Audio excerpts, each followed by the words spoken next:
Well, John Edwards, finishing P1 in VLN-1, another rover car on the podium. How was your race?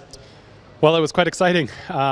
Because of the delay, I only ended up getting, I think, 3 laps. So I thought it would be a bit of a boring day, but actually these 3 laps were very eventful. So the Porsche caught up as I had some bad luck with intervention car and a tow truck in a bad spot.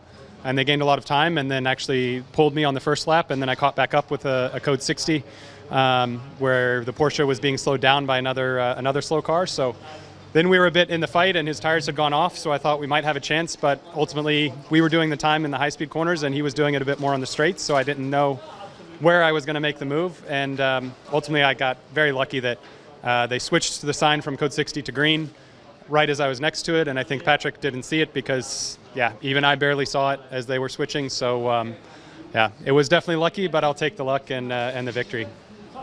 Cool. So during the winter break, many changes happened on the Nordschleife. How are your impressions? Well, they added some grip, so now it's quite easy to go flat through Piff Path after Collinhard. And actually, I'm a bit disappointed with that because before it was really a mega corner to try to take flat, and you could do it some laps, but it wasn't every lap, and it would really bottom out hard. So that was, yeah, more grip actually there was a bit disappointing because we also have reduced power, so it makes it very easy to go flat out in this section. But yeah, ultimately it's much smoother and very nice to drive. As you already said, there was a big discussion going on before VLN-1 regarding BOP and so on. And how do you think about that, and how big was the problem in traffic and so on?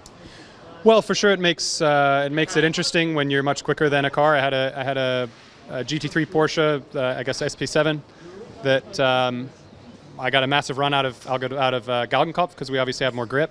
And then he was able to pull away from me before Tiergarten, and then at Tiergarten he hits the brakes where we normally are flat out. So, you know, you have to take more risk to get by some guys, and especially when you're against even a M235i. They're much faster down the straight than we are in the top class. So it would be much easier to make the passes if we had more power, but I think as a driver that's a problem that's above us to make the decisions. So, you know, we just give the feedback and we'll see what they do. Okay. John Edwards, thanks again and congratulations again for the victory.